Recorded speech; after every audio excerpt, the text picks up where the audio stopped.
Гласот на Америка на македонски. Преку една деценија вашиот прозорец кон САД. А сега, директно од студиото во Вашингтон. Добро вечер. Го гледате ТВ журналот News Flash на Гласот на Америка на македонски јазик. Јас сум Лилица Китановска. Американската антидопинг агенција вели дека на Ленс Армстронг ќе му ги одземе сите титули и ќе му забрани да се надпреварува. Ова е последен во серијата напади на велосипедистот кој вели овој пат нема да се брани. Почнуваме со вестите. И тоа со инцидент пред Empire State Building во Нью Йорк, каде неколку лица се ранети и едно убиено. Агенциите јавуваат дека полицијата го убила лицето што отворило оган на луѓето кои чекале да влезат во зградата. За сега нема индикации дека инцидентот е поврзан со тероризам, но повеќе детали ќе имаме на нашата веб страница.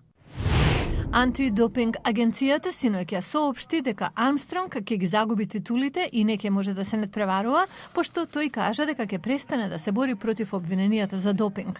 Армстронг доби 7 титули Тур де Франс од 1999 до 2005 година.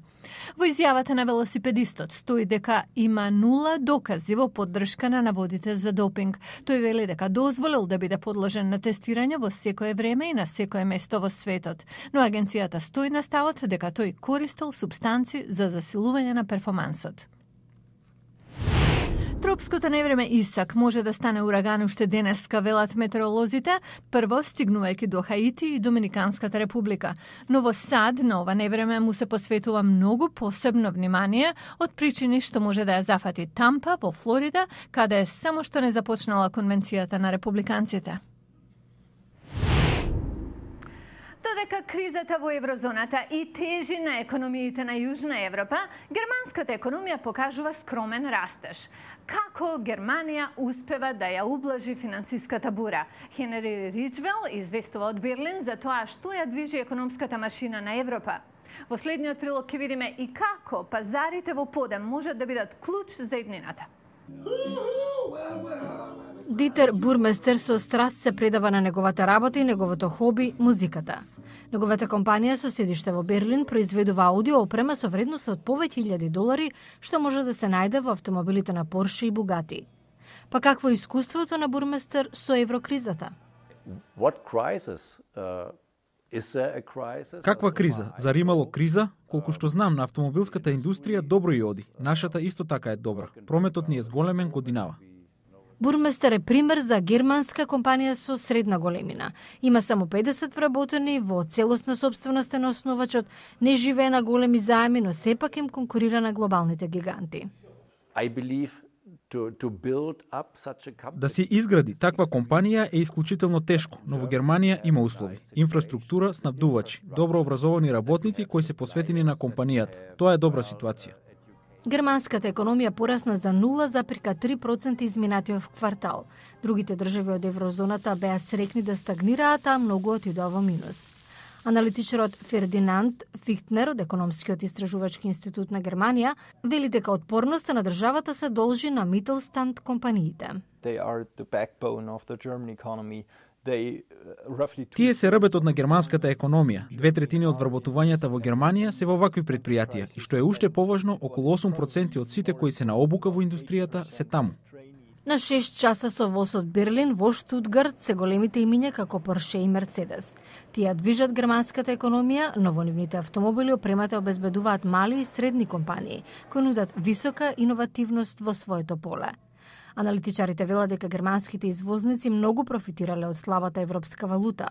Трендот е да се оди надвор, сега главно во Азија. Аналитичарите се уверени дека ако Германија избегне рецесија, тоа ќе е главно благодарение на Mittelstand компаниите. Западно-нилскиот вирус ја затече државата со ширење досега невидено во САД. Само во Тексас од вирусот умреа 21 лице, а разболени се над 700.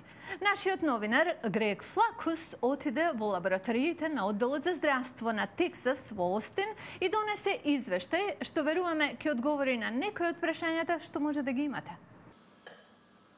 Техничарите во државната лабораторија за комарци ги испитуваат овие инсекти фатени ширум Тексас. Директорката Грейс Кюбин вели дека се користи животинско ткиво подложно на западнонилскиот вирус за тестирање на примероците на комарци. Практично додаваме сомелени комарци. Мелењето го ослободува вирусот. Сега тоа го имаме во течна форма, што може да ја употребиме за инфицирање на клетките.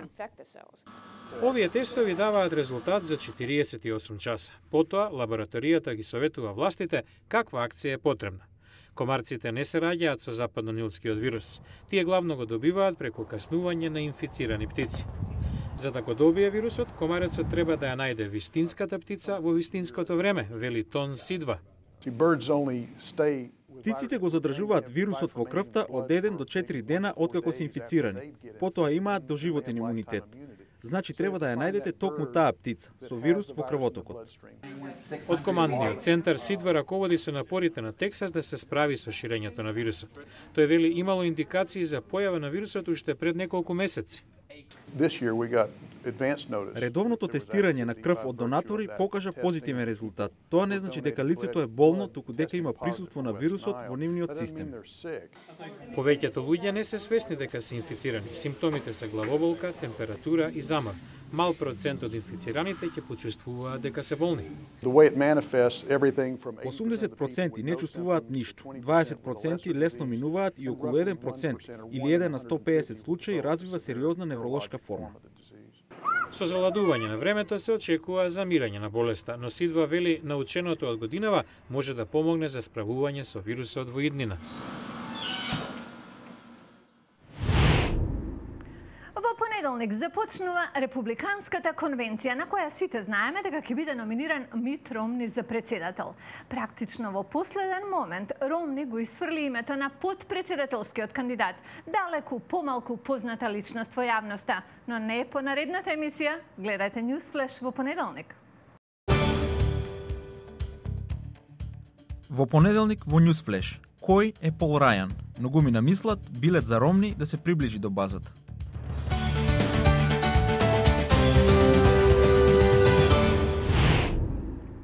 И тоа е се за неделава. Следете не на интернет или преку нашата Facebook страница и уживајте во викендот. Јас сум Лилица Китановска, а вие го гледавте Newsflash на Гласот на Америка на македонски. До гледање до понеделник.